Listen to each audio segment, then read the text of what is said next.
Bismillah. Assalamualaikum warahmatullahi wabarakatuh. Innal hamdalillah nahmaduhu wa nasta'inuhu wa nastaghfiruh wa na'udzu billahi min shururi anfusina wa min sayyiati a'malina. Man yahdihillahu fala mudilla lahu wa man yudlil fala hadiya lahu. Wa asyhadu an la ilaha illallah wahdahu la syarika lahu wa asyhadu anna Muhammadan abduhu wa rasuluh. Ya ayyuhalladzina amanu taqullaha haqqa tuqatih wa la tamutunna illa wa antum muslimun. Fa inna asdaqal hadithi kitabullah wa khairal hadi hadi Muhammadin sallallahu alaihi wasallam. Wa syarrul umuri muhdatsatuha wa kullu muhdatsatin bid'ah wa kullu bid'atin dhalalah wa kullu dhalalatin finnar. Ma'asyiral muslimin, ikhwani fillah, rahimani wa rahimakumullah. Alhamdulillah, segala puji bagi Allah Azza wa Jalla yang melimpahkan kepada kita nikmat-nikmat yang begitu besar, nikmat yang tak terhingga. Di antaranya kita diberikan nikmat sehat, kita diberikan nikmat waktu atau usia, dan juga yang paling berharga, kita diberikan nikmat berupa taufik, hidayah dari Allah, sehingga sampai detik ini kita masih menjadi hamba-hambanya yang beriman, yang bertauhid, menyembah hanya kepadanya, berjalan di atas sunnah Nabi-Nya sallallahu alaihi wasallam, dan mengikuti jejak para salafus saleh. Para jamaah rahimani wa rahimakumullah, sejenak di malam hari ini kita mengkaji sebuah kitab yang ditulis oleh Syekh Muhammad bin Jamil Zainu rahimahullahu taala, yang berjudul Taujihatun Islamiyah li Islahil Fardi wal Mujtama', atau kalau diterjemahkan bimbingan-bimbingan Islami untuk memperbaiki pribadi-pribadi muslim atau masyarakat muslim secara umum. Dikarenakan sudah lama kita berhenti dari kajian ini. Berapa tahun ya? 2 tahun, Masya Allah. Ya, dikarenakan hal tersebut saya jadi lupa sampai halaman berapa. Hah? Bab yang kedua, apa judulnya? Tauhid uluhiyah dan tauhid asma wa sifat.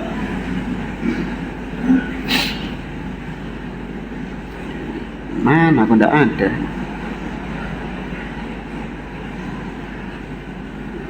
Yang mana?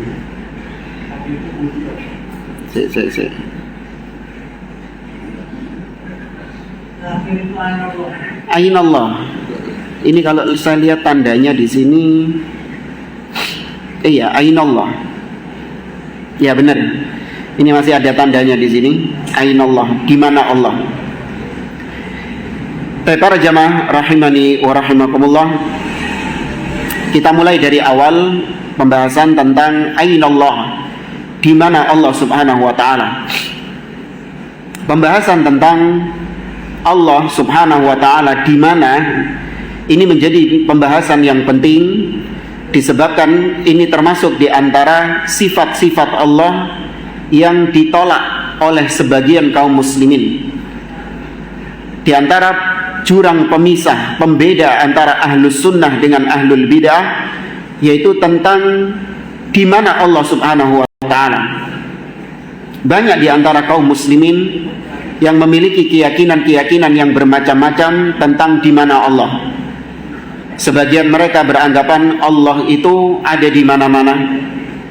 Sebagian mengatakan Allah itu ada tanpa tempat.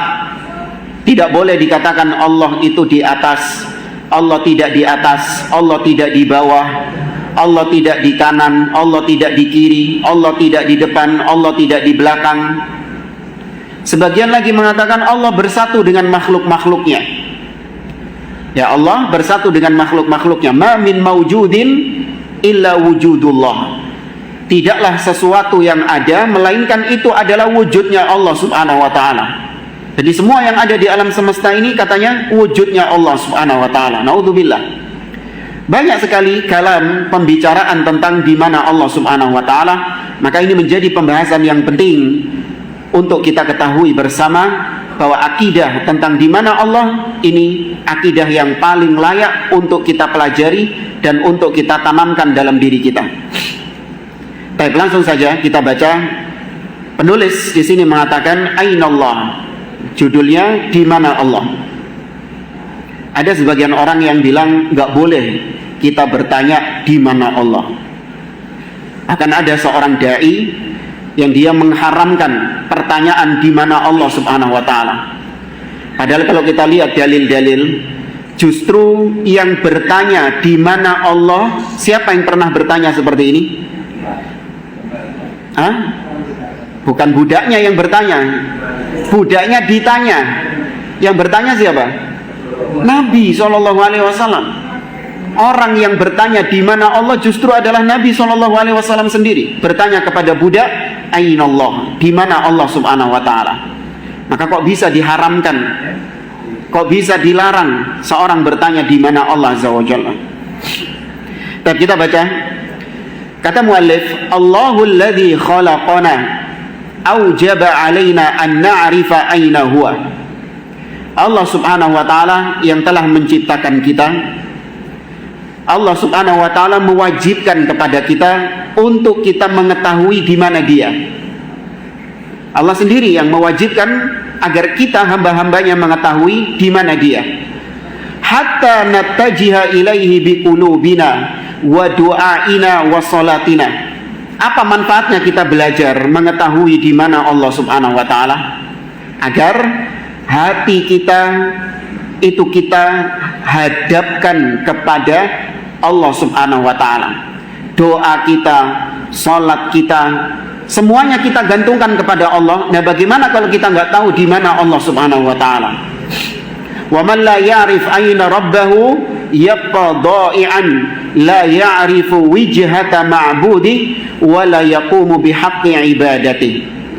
Barang siapa yang enggak tahu di mana Rabb-nya, di mana Tuhannya, maka dia tersesat, tidak tahu arah, tidak bisa berdoa kepada Allah, tidak bisa melaksanakan hak-haknya sebagai seorang hamba. Kalau dia enggak tahu di mana Allah Subhanahu wa taala. Kata beliau, inna sifatal uluwi lillahi ala khalqihi hiya kabaqiyatis sifatil waridati fil qur'ani wal ahadithis sahihah kas-sam'i wal basar wal kalam wan nuzul wa ghairi dhalika min sifatillah. Kata beliau, sifat Allah yaitu berupa ketinggian Allah Subhanahu wa taala. Allah itu tinggi di atas. Itu sifat Allah Subhanahu wa taala. Sifat Allah di atas itu sama seperti sifat-sifat Allah yang lain yang Allah sebutkan di dalam Al-Quran, yang Nabi SAW sebutkan di dalam hadits-haditsnya. Sama. Sikap kita terhadap satu sifat itu sama dengan sifat-sifat yang lain, tidak dibedakan. Beda dengan ahlul bidah. Kalau ahlul bidah ini mencela-mencela, sikapnya terhadap satu sifat berbeda, terhadap sifat yang lain beda lagi sifatnya, terhadap sifat Allah yang lain beda lagi sifatnya, nggak konsisten mereka. Tapi kalau ahlus sunnah itu sama semuanya. Kita menyikapi Allah punya sifat kalam, berbicara. Sikap kita bagaimana? Kita tetapkan Allah berbicara sesuai dengan keagungan dan kemuliaan Allah. Tidak boleh kita serupakan bicaranya Allah dengan bicaranya makhluk. Tidak boleh kita pertanyakan bagaimana bicaranya Allah Subhanahu wa taala. Itu sifat bicara. Nah, sikap kita terhadap sifat yang lain, seperti sifat mendengar, bagaimana sikap kita? Sama. Kita tetapkan Allah benar-benar mendengar. Namun tidak boleh kita serupakan mendengarnya Allah dengan mendengarnya makhluk. Dan tidak boleh kita tanyakan bagaimana mendengar Allah Subhanahu wa taala. Tetapkan apa adanya. Demikian juga sifat istiwa, Allah berada di atas arsy-Nya. Demikian juga dengan sifat kedua tangan. Allah memiliki kedua tangan. Wa yabqa wajhu rabbika dzul jalali wal ikram. Atau sifat wajah, afwan. Allah punya sifat kedua tangan, bal yadahu mabsutatan. Bahkan kedua tangan Allah terbentang. Sikap kita bagaimana? Sama semuanya.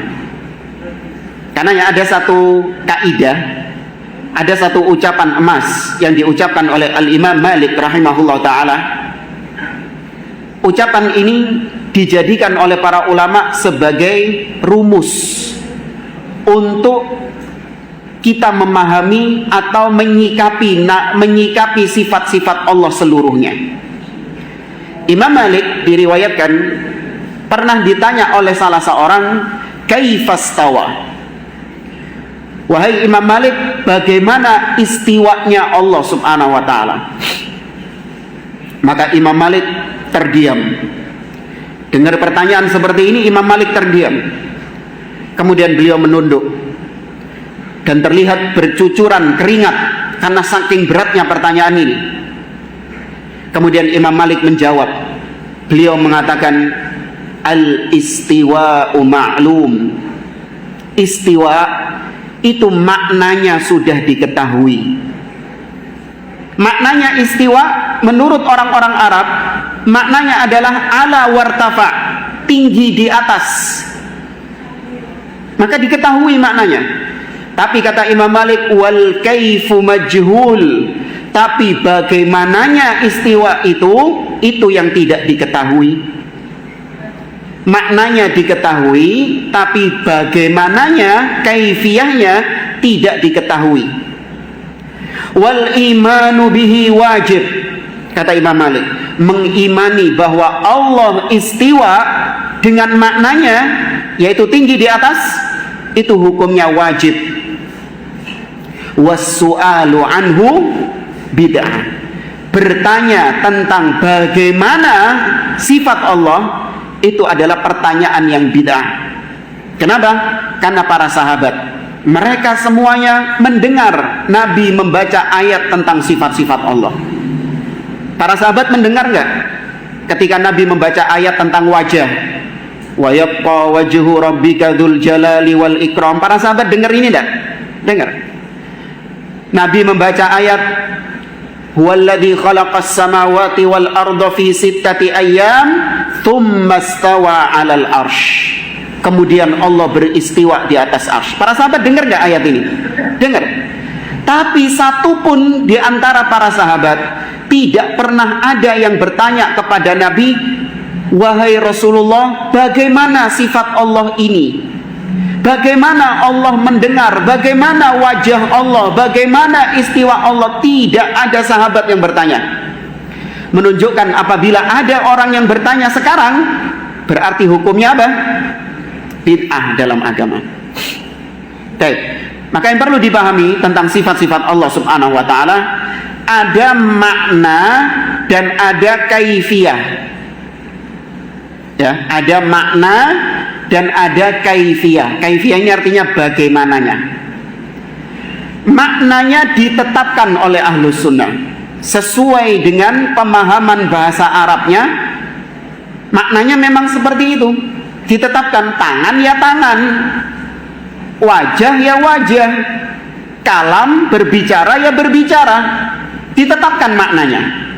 Tapi bagaimananya, kaifiyahnya, ini yang tidak diketahui. Ada kaifiyahnya, ada, tapi nggak dikasih tahu sama Allah subhanahu wa ta'ala. Baik, untuk memudahkan, ada yang bawa parfum jamaah. Parfum mana di mobil tadi? Pinjem saja. Nggak kalong kok, nggak kalong. Nggak ada.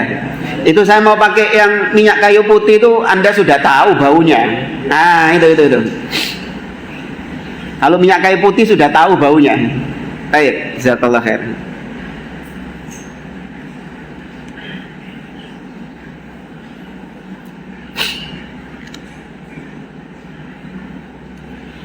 Baik, saya katakan sifat parfum ini wangi.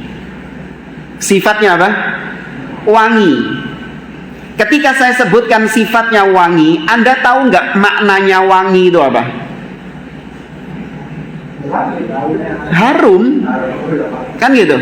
Wangi maknanya harum. Lawan katanya apa? Busuk.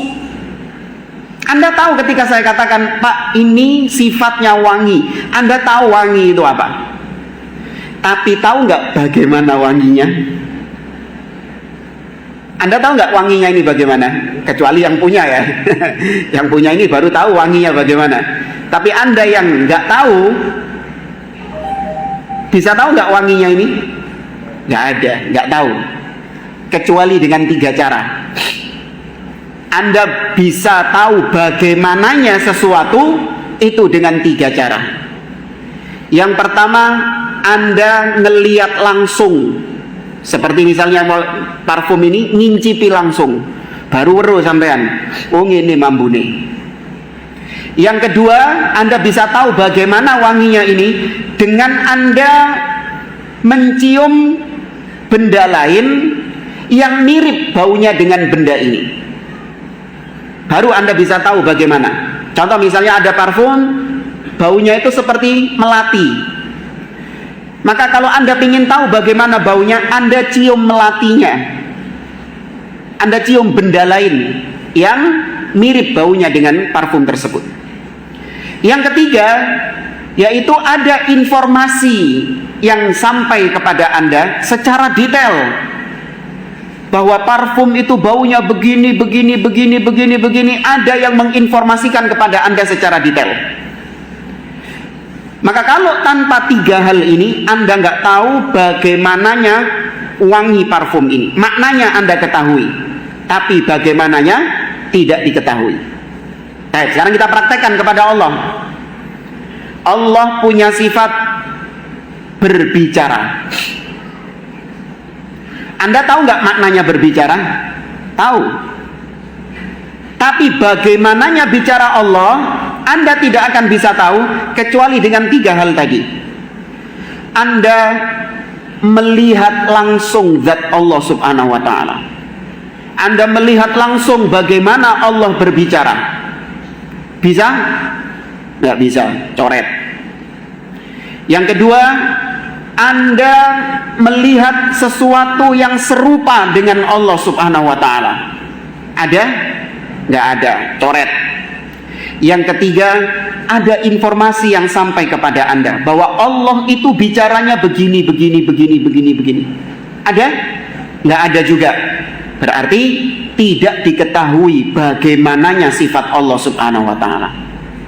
Tapi maknanya diketahui nggak? Diketahui maknanya. Paham jamaah?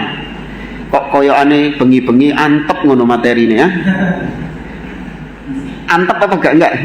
Bisa dipahami ya? Baik. Maka kata beliau, sifat Allah itu sama seperti sifat-sifat yang lain. Sifat ulu, tinggi di atas. Itu sama seperti sifat-sifat Allah yang lain yang Allah tetapkan di dalam Al-Quran dan yang ditetapkan oleh Nabi SAW di dalam hadis-hadisnya. Seperti sifat mendengar, sifat melihat, as-sam'u wal basar, sifat kalam, berbicara.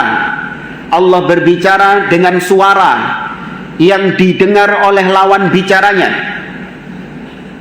Sebagaimana Nabi siapa yang diajak bicara sama Allah? Musa alaihi salam. Allah sebutkan dalam surat Thaha, kata Allah, wa ana ikhtartuka fastami' lima yuha.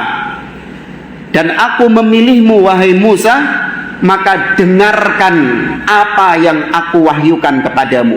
Berarti Nabi Musa dengar gak? Dengar. Allah katakan fastami', rungokno.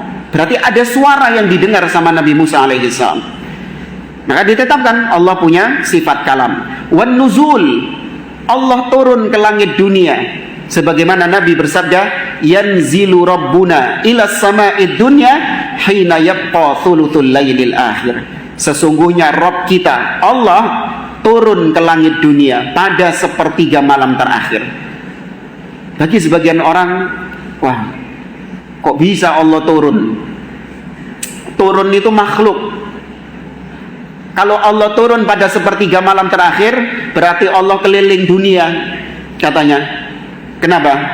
Karena tidaklah ada waktu, melainkan pasti ada belahan bumi yang mengalami sepertiga malam terakhir.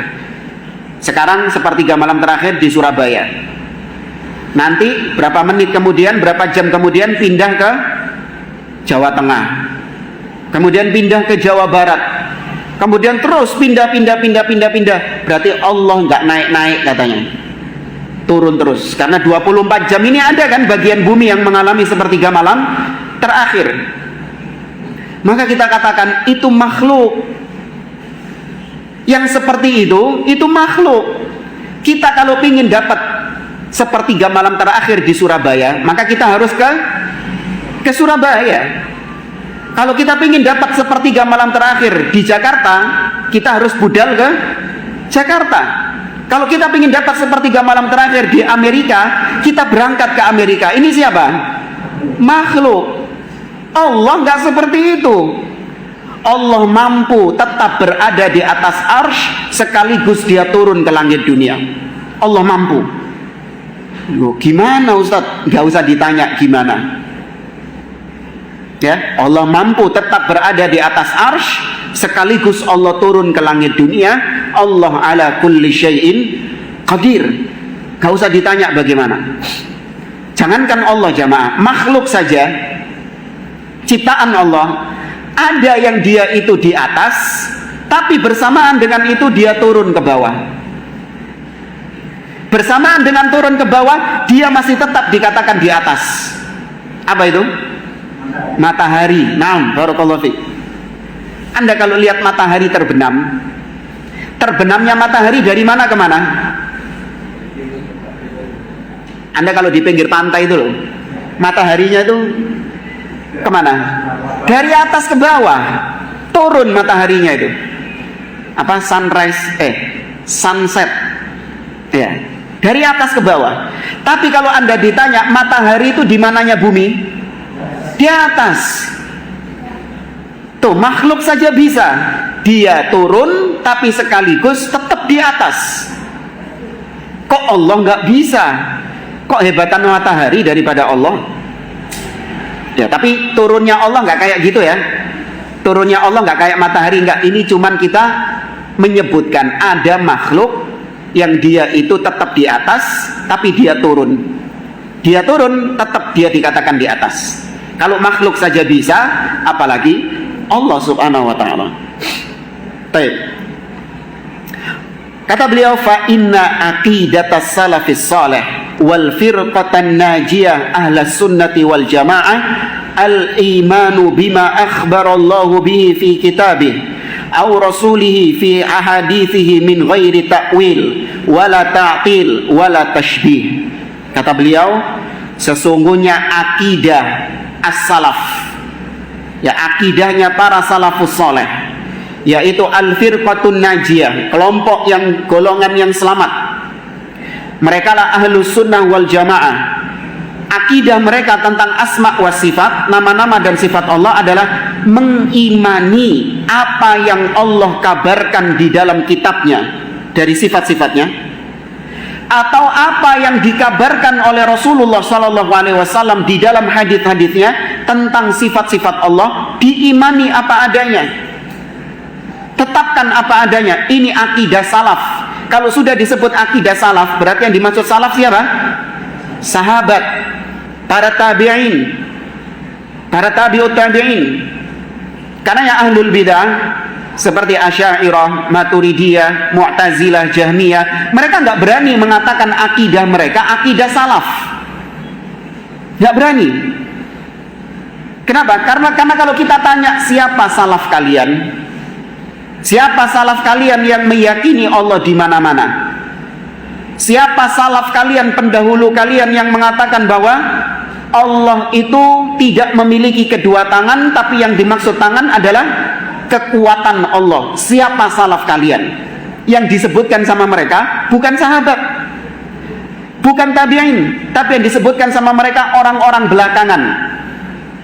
Abul Hasan al-Asy'ari, Fakhruddin ar-Razi, Al-Juwaini, ya, kemudian Al-Baqilani, Al-Iji, yang disebutkan tokoh-tokoh belakangan. Berbeda dengan ahlu sunnah, ketika kita mengatakan Allah di atas, maka kalau ditanya siapa salaf kalian, para sahabat meyakini demikian, para tabi'in meyakini demikian. Baca kitab-kitab akidah yang memuat tentang bagaimana akidahnya para salafus saleh, seperti kitab Syarah Usul I'tiqad Ahli Sunnah wal Jamaah karangan Imam Al-Lalikai. Itu beliau mengumpulkan riwayat-riwayat tentang akidah dari para salaf, para sahabat, para tabi'in.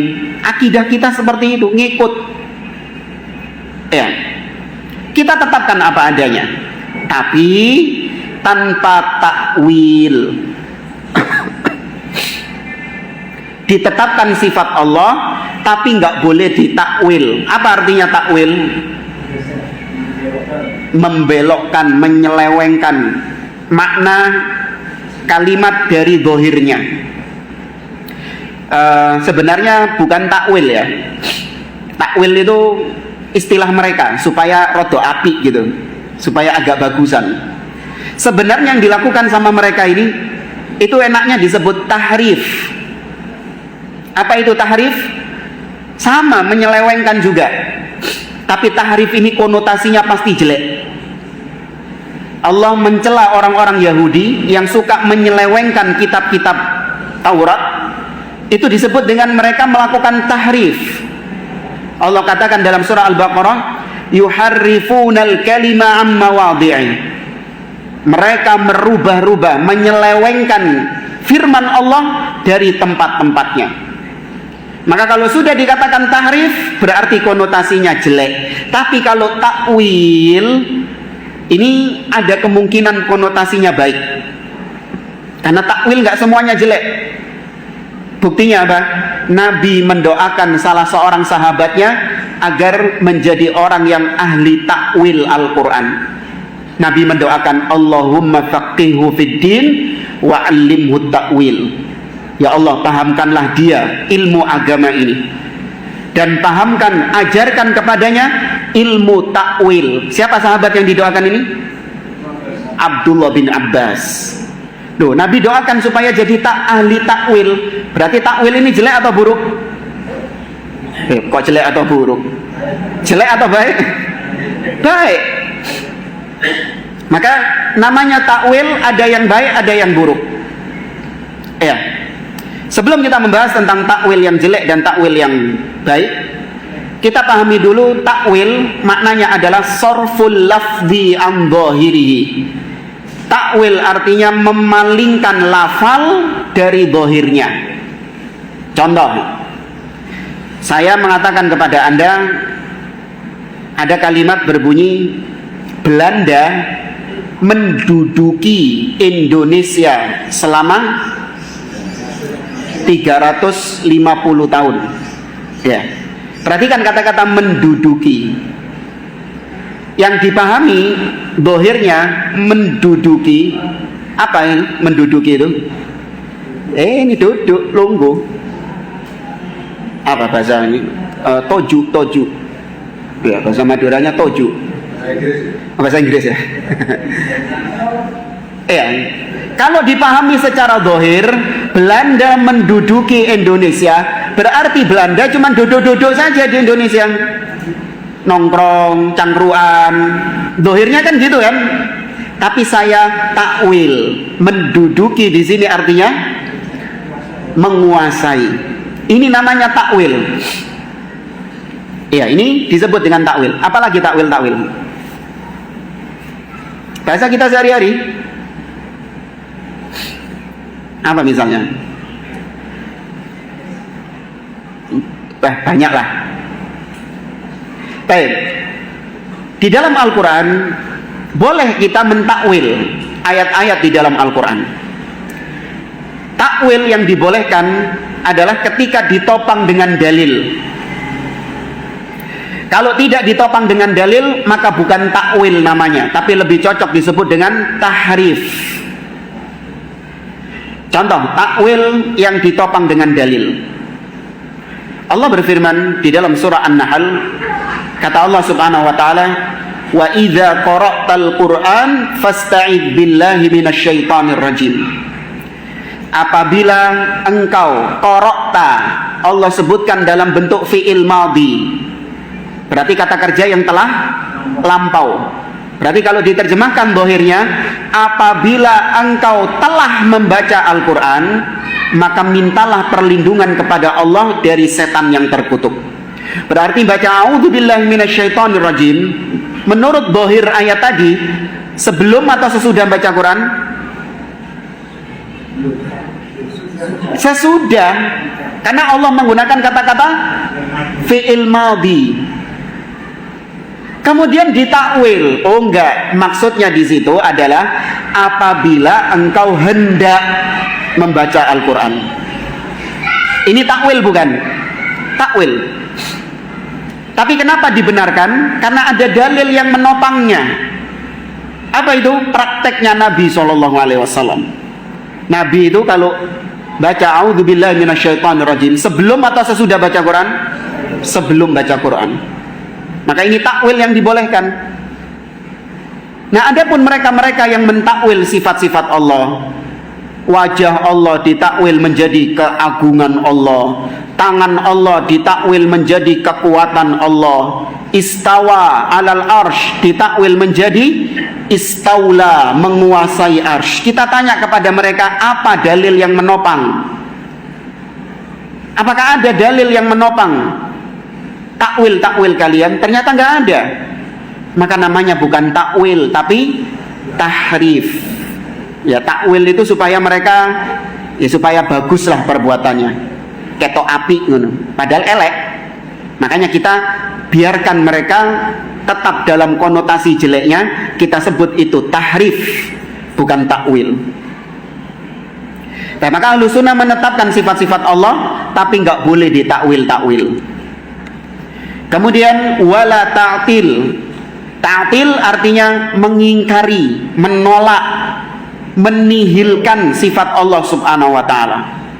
Allah mengatakan dia istawa tapi ditolak. Allah enggak berada di atas. Allah mengatakan dia punya wajah, ditolak sama dia. Allah enggak punya wajah. Ini namanya ta'til, mengingkari sifat Allah Subhanahu wa taala. Kemudian wala tashbih, menyerupakan sifat Allah dengan sifat makhluk. Meskipun sama-sama sifatnya, namanya sama dengan makhluk, tapi tidak mengharuskan kaifiyahnya juga sama, hakikatnya juga sama.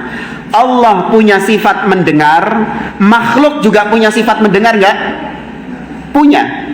Tapi apakah sama pendengaran Allah dengan makhluk? Tidak. Allah punya sifat melihat, makhluk juga punya sifat melihat. Meskipun sama-sama melihat, tapi hakikatnya sama enggak antara sifat Allah mendengar dengan sifat Allah melihat, sifat makhluk? Tidak sama. Maka kesamaan nama tidak mengharuskan kesamaan hakikatnya.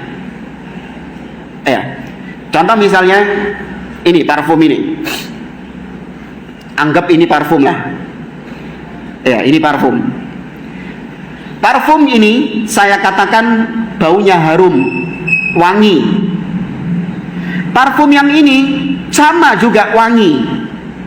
Meskipun sama-sama wangi, tapi apakah sama hakikatnya antara wanginya ini dengan wanginya ini? Beda. Maka kesamaan nama tidak mengharuskan kesamaan hakikat. Ini yang tidak diketahui oleh ahlul bidah, sehingga mereka banyak menolak sifat-sifat Allah dengan anggapan nanti kita menyerupakan Allah dengan makhluk. Maka ditolak kabeh sifat-sifat yang dianggap sama dengan sifatnya makhluk. Maka kalau kayak gitu caranya, nggak ada satupun sifat Allah yang tersisa. Ditolak semua karena anggapannya makhluk juga punya sifat itu. Allah hidup, makhluk juga hidup enggak? Kalau Anda tetapkan Allah hidup, berarti Anda menyamakan Allah dengan makhluk. Oh, bahaya. Berarti Allah enggak hidup dong. Allah mendengar, makhluk juga mendengar. Kalau Anda tetapkan Allah juga mendengar, berarti Anda menyerupakan Allah dengan makhluk. Terus gimana? Tolak. Allah tidak mendengar. Oh, bahaya. Budek berarti. Maka ini keyakinan-keyakinan yang menyimpang dari ahlul bidah. Mereka suka menyerupakan Allah dengan makhluk sebelum menolak sifat tersebut. Sebenarnya mereka yang menyerupakan Allah dengan makhluk itu, cuman mereka nggak sadar. Contoh misalnya tadi, mereka menolak Allah turun ke langit dunia.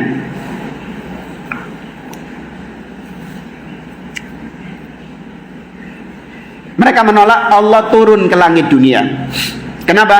Karena menurut mereka kalau Allah turun ke langit dunia berarti Allah keliling dunia. Allah nggak balik-balik ke atas arsy, sehingga mereka tolak Allah turun. Tapi sebelum mereka menolak Allah turun, mereka sudah menyerupakan Allah dengan makhluk. Bagian mananya mereka menyerupakan Allah dengan makhluk? Itu tadi mengatakan Allah keliling dunia.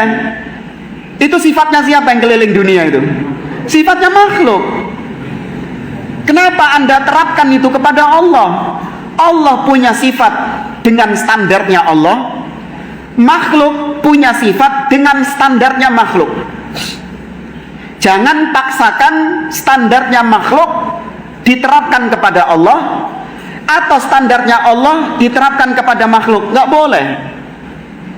Masing-masing punya standar sendiri sifat-sifatnya. Jangankan antara Allah dengan makhluk, antara sesama makhluk saja itu ada standarnya sendiri-sendiri.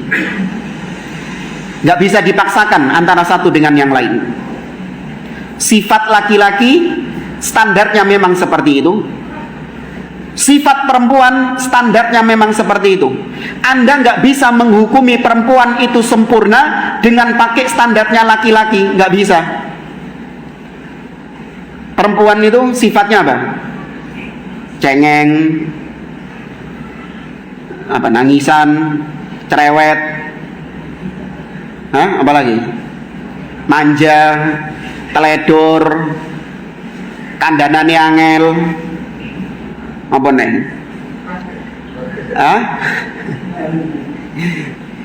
Ya gitulah. Itu memang standarnya perempuan seperti itu. Apa-apa itu disikapi dengan perasaan. Ya kan? Kalau ngomong lembek, gak ada tegas-tegasnya sama sekali. Suaranya juga lemah lembut. Sifatnya perempuan standarnya memang gitu. Anda nggak bisa menghukumi perempuan ini sempurna atau enggak dengan menggunakan standarnya laki-laki. Oh, perempuan ini jelek, perempuan ini nggak sempurna ini. Ya dia cacat. Kenapa? Iya, kalau ngomong lemah lembut, terus nangisan, cengeng, cerewet. Loh, itu standarnya laki-laki, Mas. Jangan Anda terapkan itu kepada wanita. Justru kalau Anda terapkan itu kepada wanita, wah, bedengi, Pak. Gimana kalau Anda dapati ada seorang wanita, istri Anda, tegas. Kalau ngomong itu lantang. Suaranya keras. Nggak ada manja-manjanya, nggak ada cengeng-cengengnya, nggak ada teledor-teledornya, nggak cerewet. Anda kalau punya istri kayak gitu gimana? Betah nggak? Nggak betah. Kayak rabi ambil wong lanang. Kan gitu. Karena itu standarnya laki-laki, standarnya perempuan beda lagi. Maka demikian Allah dengan makhluknya itu standarnya berbeda. Terkadang sifat yang sempurna bagi makhluk, tapi kalau sifat itu diberikan kepada Allah jadi sifat yang minus. Sifat yang minus bagi Allah kalau diberikan kepada makhluk jadi sifat yang sempurna. Contoh menikah, punya istri. Sifat punya istri, punya pasangan, kalau itu dimiliki oleh makhluk, maka ini sifat yang baik atau sifat yang buruk? Baik. Justru sebaliknya yang nggak punya pasangan ini yang biasanya dibully terus, jomblo, dibully terus. Baik, sekarang terapkan kepada Allah. Allah dikatakan punya pasangan, punya istri. Ini sifat yang baik atau buruk bagi Allah? Sifat yang buruk. Justru ketika dikatakan Allah tidak memiliki pasangan, ini sifat yang sempurna bagi Allah Azza wa Jalla. Demikian juga punya anak. Ketika Allah manusia dikatakan punya anak, punya keturunan, itu sifat yang baik bagi dia. Justru yang tidak memiliki keturunan itu sifat minus bagi dia. Tapi kalau itu diterapkan kepada Allah, kebalik. Allah dikatakan punya anak, berarti sifat yang terpuji atau tercela bagi Allah? Tercela. Tadi Anda bilang apa? Allah tidak punya anak. Ya, Allah tidak punya anak, berarti itu sifat yang terpuji. Justru ketika dikatakan Allah punya anak, itu sifat yang tercela. Ya, maka maksud saya standar Allah dengan makhluk beda. Kita sudah punya berapa istilah tadi? Takwil, ta'til, tashbih. Ada lagi yang nggak disebut di sini, takyif. Takyif artinya mempertanyakan bagaimana sifat Allah, membagaimanakan sifat Allah. Ada seorang ustadz ditanya, Ustadz, Allah itu melihat semua makhluk-makhluknya. Allah punya sifat melihat makhluk-makhluknya. Bagaimana Allah kok bisa melihat makhluk-makhluknya tanpa ada yang tersembunyi bagi Allah? Iya, Allah itu punya semacam ruangan isinya CCTV semuanya. Iya. Di CCTV itu Allah memonitor semua aktivitas-aktivitas makhluk-makhluknya. Ini namanya dia membagaimanakan sifat Allah subhanahu wa ta'ala. Ustadz, Allah katanya mendengar semua makhluk-makhluknya. Kok bisa Allah mendengar semua makhluk-makhluknya? Iya, Allah itu naruh mikrofon di sudut-sudut bumi ini. Jadi di alam semesta ini Allah taruh mikrofon. Nah, itu nyambung ke nyambung ke Allah subhanahu wa ta'ala. Iya, ini dia sudah masuk takyif, membagaimanakan sifat Allah. Maka ini nggak boleh menetapkan namun tanpa membagaimanakan. Paham jemaah? Ya. Kemudian yang kelima, termasuk di antara yang nggak boleh kita lakukan dalam menetapkan nama dan sifat adalah at-tafwid. Ya, tafwid. Apa tafwid? Tafwid artinya menyerahkan maknanya kepada Allah. Masih ingat parfum tadi? Parfum tadi kita ketahui maknanya wangi. Tahu nggak maknanya wangi? Ya. Tapi bagaimananya nggak tahu. Kalau tafwid, bagaimananya nggak tahu, maknanya juga nggak tahu pisan. Jadi kalau ditanya apa maknanya wangi, wallahu a'lam. Apa maknanya Allah mendengar, wallahu a'lam. Apa maknanya Allah melihat, wallahu a'lam. Maknanya loh ya, bukan bagaimananya. Yang benar kalau ditanya bagaimana Allah istiwa, nah ini baru wallahu a'lam. Bagaimana Allah berbicara, wallahu a'lam. Bagaimana Allah melihat, wallahu a'lam. Tapi mereka ini ahlut tafwid, mereka ditanya tentang makna sifat Allah, mereka sudah mengatakan wallahu a'lam. Berarti ini secara disadari atau tidak, mereka menuduh Nabi Muhammad SAW tidak tahu makna sifat-sifat Allah subhanahu wa ta'ala. Jadi ibaratnya mereka ini kalau baca ayat-ayat tentang sifat itu seperti huruf XXXXX. Contoh, mereka baca ayat Ar-Rahmanu 'alal arsyistawa. Ar-Rahman 'alal arsyistawa. Mereka bacanya istawa XXXXX. Enggak diketahui. Jadi seperti kalimat yang kosong dari makna. Ngapain kalau gitu Allah turunkan ayat ini kalau memang tidak ada maknanya? Sia-sia enggak? Sia-sia. Tanyakan kepada mereka, Nabi tahu nggak makna istiwa? Kalau mereka mengatakan Nabi nggak tahu makna istiwa itu apa, tuduhan dusta kepada Nabi itu. Berarti nganggap Nabi goblok, Nabi jahil, nggak tahu tentang makna istiwa. Kalau dia mengatakan Nabi tahu makna istiwa, Nabi tahu makna istiwa, tapi Nabi nggak memberitahukan kepada kita. Nah itu juga tuduhan dusta. Karena tidak ada sesuatu apapun dari agama ini yang disembunyikan oleh Nabi SAW, itu nggak ada. Semua disampaikan sama Nabi. Nggak ada istilahnya Nabi itu korupsi ayat, itu nggak ada. Ada ayat turun, kemudian sama Nabi nggak disampaikan, wedi, takut nanti dibully, takut nanti dicaci maki. Enggak, Nabi dapat ayat disampaikan, dengan apapun resikonya disampaikan oleh Nabi SAW. Ya, Allah berfirman, laisa kamitslihi syai'un wa huwas samiul basir. Tidak ada sesuatu pun yang serupa dengannya, dan dia maha mendengar lagi maha melihat. Ya, maka ahlu sunnah itu isbatun bila tamthil wa tanzihun bila ta'til.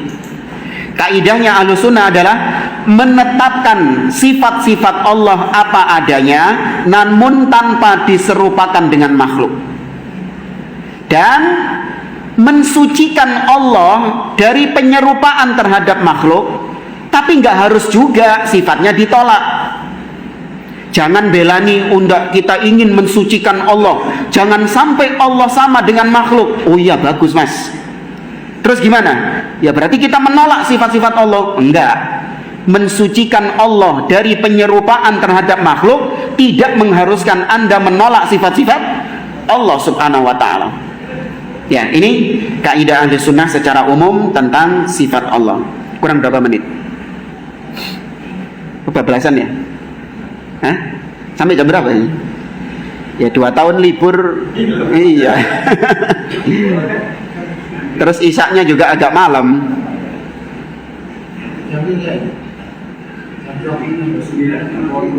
Iya. Masuk tanya jawab? Baik. Mungkin ada sisa waktu 10 menit. Kalau ada yang ingin ditanyakan tentang materi yang barusan kita pelajari, tafadhol.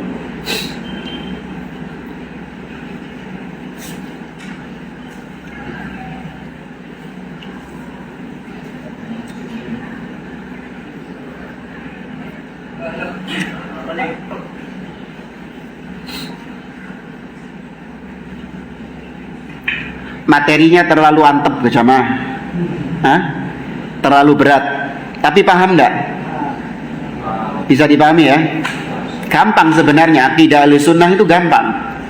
Kenapa bikin ribet? Ya karena adanya akidah-akidah yang ahlul bid'ah, akidahnya ahlul bid'ah.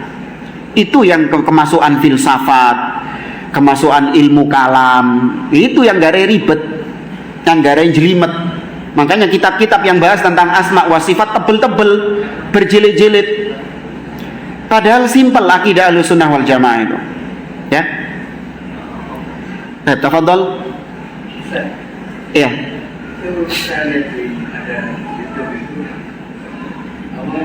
Ada pertanyaan apa yang mengatakan itu peristiwa.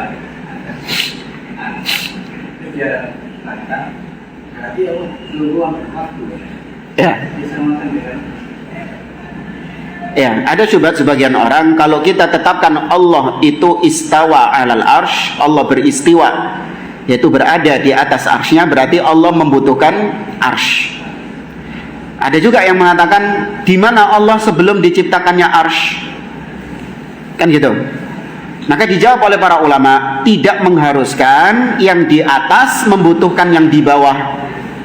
Allah di atas arsy dan Allah tidak butuh dengan arsy. Allah nggak butuh dengan arsy. Kita katakan Allah tidak butuh dengan arsy. Sebagaimana Allah subhanahu wa ta'ala mengutus para nabi dan rasul untuk menyampaikan agama ini. Apakah berarti maknanya Allah butuh kepada nabi dan rasul? Allah bisa nggak langsung ngajari agama ini kepada manusia? Bisa nggak? Bisa. Allah utus Jibril untuk menyampaikan wahyu kepada para nabi dan rasul. Apakah maknanya Allah butuh kepada Jibril? Tidak. Bisa nggak Allah langsung menyampaikan wahyu kepada para nabi dan rasul? Bisa. Kayak Nabi siapa? Musa alaihissalam.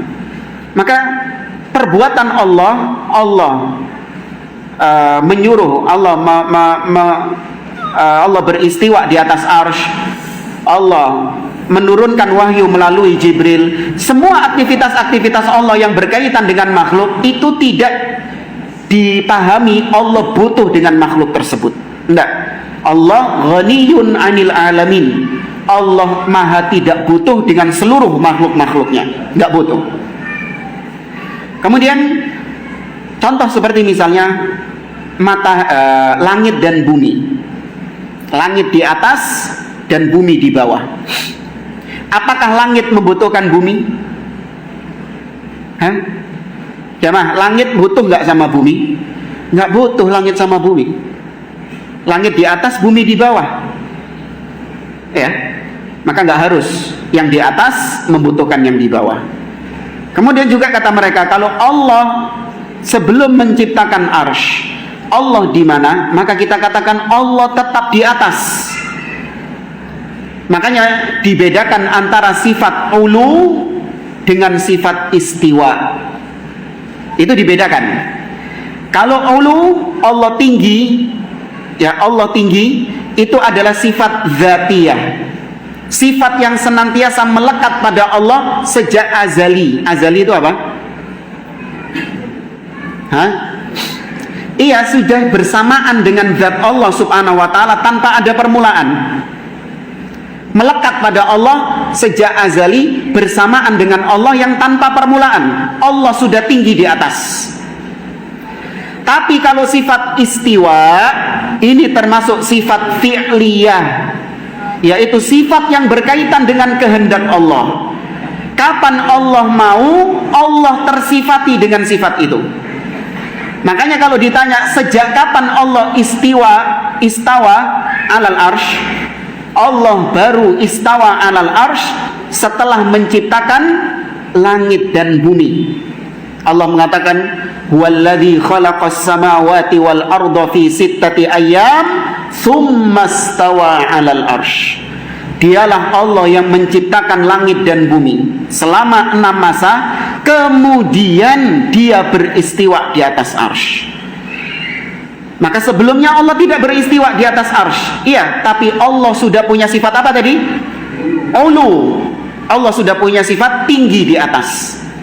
Adapun istiwa, Allah menjadikan arsy sebagai singgasananya. Ya, Allah menjadikan arsy sebagai singgasananya. Kapan Allah menjadikan arsy sebagai singgasana?